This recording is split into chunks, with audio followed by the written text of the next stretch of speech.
नमस्कार दोस्तों। मैं आपका दोस्त कहानी वाला आप लोगों के बीच फिर एक बार हाजिर हूँ एक नई कहानी के साथ। तो आज की कहानी शुरू करूँ उससे पहले अपनी वही दो बातें।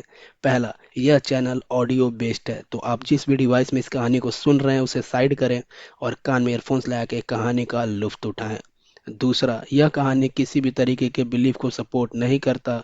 तो अगर आप इन कहानियों में मानते हैं तो ये आपकी इच्छा, और अगर आप नहीं मानते हैं तो वो भी आपकी स्वेच्छा ही होगी।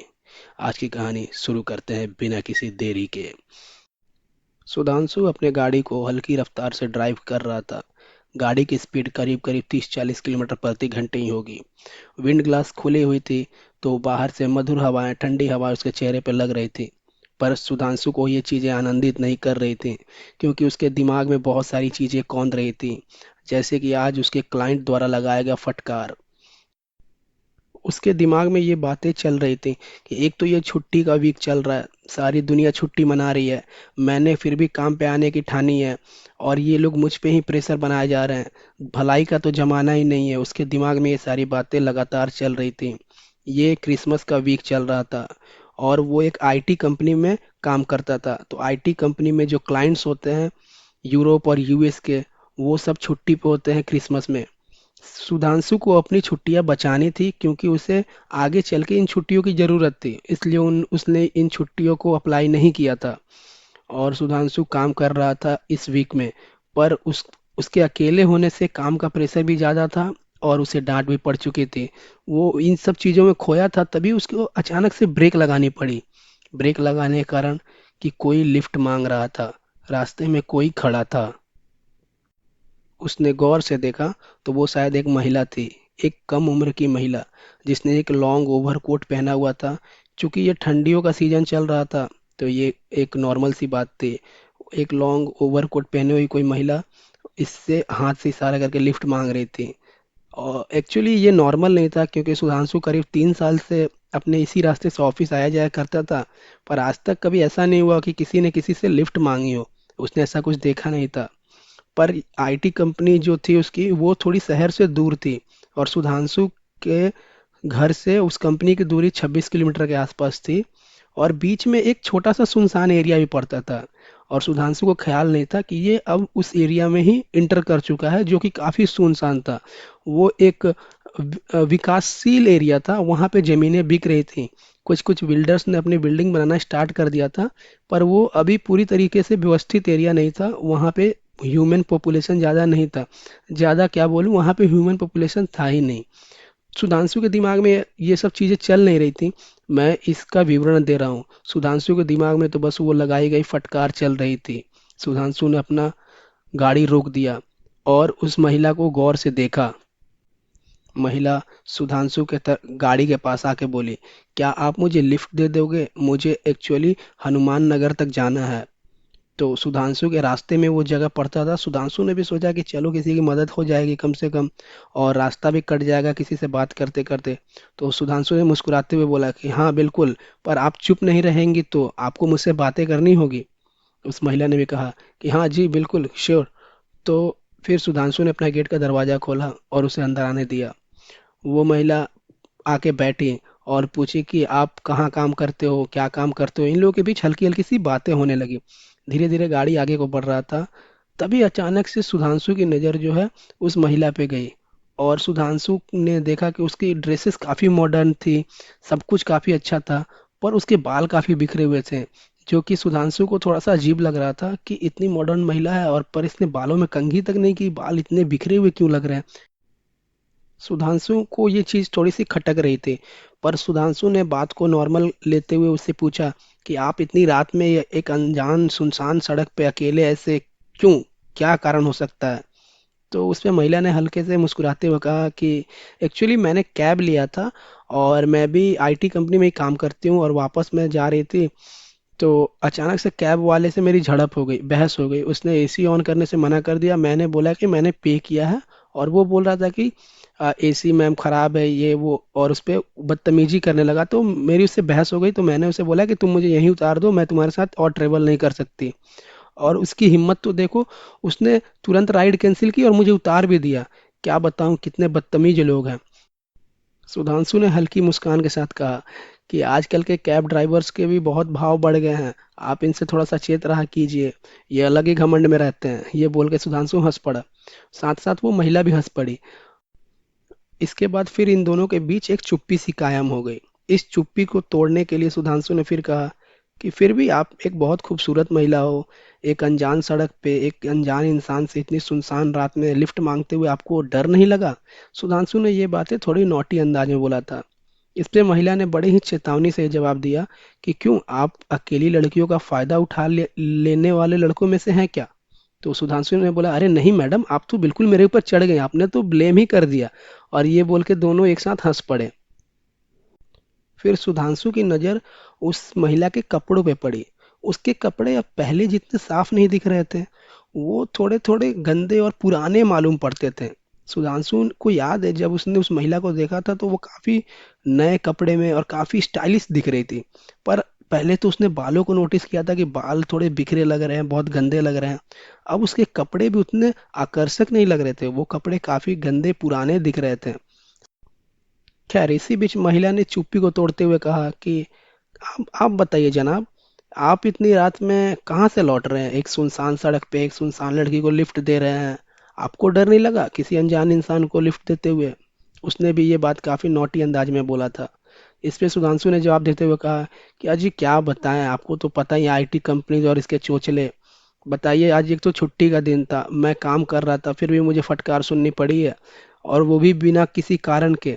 मैंने अपना काम सही टाइम पे किया, और मैंने 2-3 लोगों का काम अकेले खत्म किया है, फिर भी मुझे फटकार पड़ी है।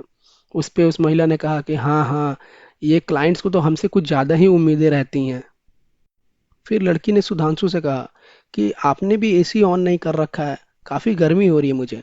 सुधांशु ने थोड़ा मजे लेते हुए कहा कि क्या मैडम, आप भी क्या बात कर रही हो, एक तो बाहर इतनी ठंडी, ऊपर से आपने ओवरकोट भी डाल रखा है, फिर भी आपको एसी की पड़ी है? तो उस औरत ने थोड़ी सी भारी आवाज में कहा कि मुझे गर्मी कुछ ज्यादा लगती है, क्या तुम अपना एसी ऑन कर सकते हो? सुधांशु ने उसकी तरफ मुस्कुराते हुए देखा। उसने बोला कि तुम सीरियस नहीं हो ना? तो उस लड़की ने थोड़ी सी भारी आवाज में कहा कि मैं डैम सीरियस हूँ इडियट, आप अपना एसी ऑन करो। सुधांशु उस लड़की से कुछ बोलना चाहता था, तो उसने अपने चेहरे पे हल्की मुस्कान लेके उसके तरफ देखा, और वो कुछ बोल पाता उससे पहले उसकी नज़र उसके लड़की के कपड़ों पे गए। वो कपड़े अब पहले के मुकाबले में बहुत ज़्यादा पुराने, फटे और कहीं कहीं से जले हुए मालूम पड़ते थे। कहीं कहीं से वो उसका बदन को देख पाता था। उसका बदन उसके चेहरे से बिल्कुल मेल नहीं खाता था। लड़की गोरी थी, पर उसका बदन मानो ऐसा कि जिसे कहीं जला के काला कर दिया गया हो, इतना काला। कहीं कहीं से बहुत सारे घाव दिख रहे थे उसके बदन पे। उसके बदन पे अब कपड़े नाम मात्र के ही बच गए थे। सुधांशु के दिमाग में बहुत सारे ख्याल एक साथ कौंध पड़े। वो किसी एक ख्याल पर रुक पाता उससे पहले ही लड़की ने सीधा सुधांशु की आंखों में देखते हुए कहा, अब जबकि तुम्हें समझ आ गया है कि मैं कौन हूँ, तो तुम मेरे इशारों पे गाड़ी चलाओगे, और जल्दी से गाड़ी को यू टर्न लो, और मुझे जहाँ जाना है पहले वहाँ छोड़ो। सुधांशु का दिमाग काम करना बंद कर चुका था। उसे कुछ समझ में नहीं आया था कि उसे आगे गाड़ी को कहाँ से यू टर्न करना है, पर सुधांशु ने वहीं खड़े खड़े गाड़ी को ब्रेक लगा दिया और गाड़ी रुक गया था। सुधांशु ने गाड़ी का ब्रेक इतने तेजी से प्रेस किया था कि गाड़ी अचानक से 2-3 सेकंड के अंदर में ही रुक गई थी, और सुधांशु का चेहरा जाके स्टीयरिंग से टकराया था। सुधांशु ने खुद को संभाला, और वो स्टीयरिंग को से पीछे आया, और उसने फिर मुड़ के बगल की सीट पे देखा।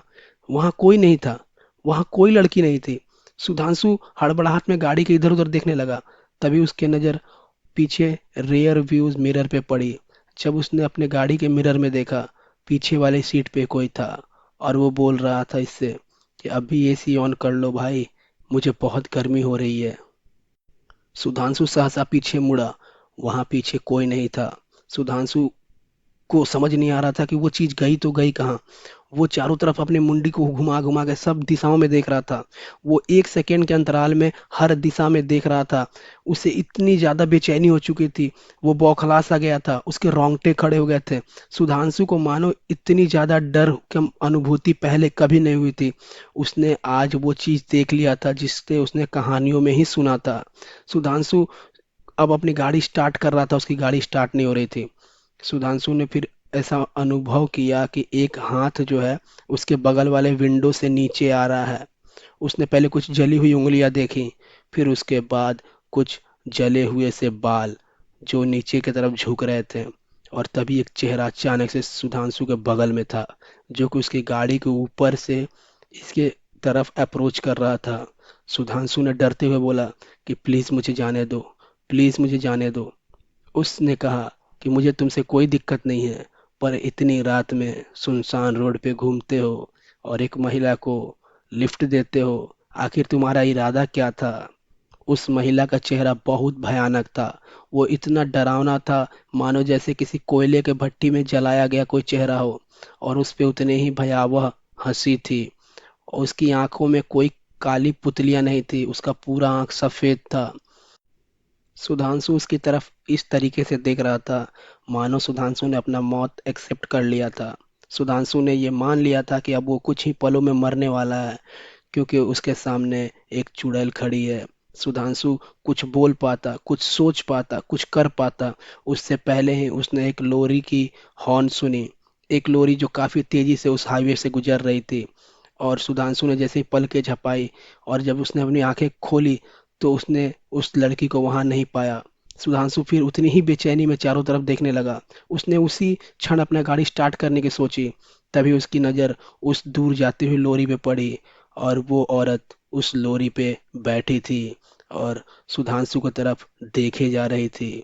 सुधांशु को लगा कि शायद अब वो यहाँ से भाग सकता है, और सुधांशु ने अपनी गाड़ी स्टार्ट करने की कोशिश की। कुछ प्रयासों के बाद गाड़ी स्टार्ट हुई। सुधांशु ने अपने कलेजे पे हाथ रखा और बोला, सब कुछ सही है, एवरीथिंग इज फाइन। वो मन ही मन सोच रहा था कि शायद ये मेरी माँ के द्वारा किए गए 30 त्योहारों का नतीजा है कि आज वो एक मौत के मुंह से बाहर निकल गया। उसका सामना एक चुड़ैल से हुआ था, पर वो उसे मारी नहीं। तभी एक आवाज नेपथ्य से गूंजी कि मैं किसी को नहीं मारती, मेरी दुश्मनी इन लोगों से नहीं, मेरी दुश्मनी उससे है जिसने मुझे ऐसा बनाया है, और मैं यहाँ उन्हीं के तलाश में भटकती हूँ। इस आवाज में काफी दर्द था। सुधांशु अपनी गाड़ी की स्पीड बढ़ा चुका था। गाड़ी की स्पीड 70-80 पार कर चुकी थी। सुधांशु इन आवाजों को सुनना नहीं चाहता था। और जैसे ही वो शहर के करीब पहुंचा, तब उसके सांस में सांस आई। सुधांशु वहां पास में एक होटल में गाड़ी को रोक कर वहीं रुक गया और अपने दोस्तों को फोन करके वहीं बुला लिया। वो अकेले रात व्यतीत नहीं करना चाहता था। यह कहानी यहीं समाप्त होती है।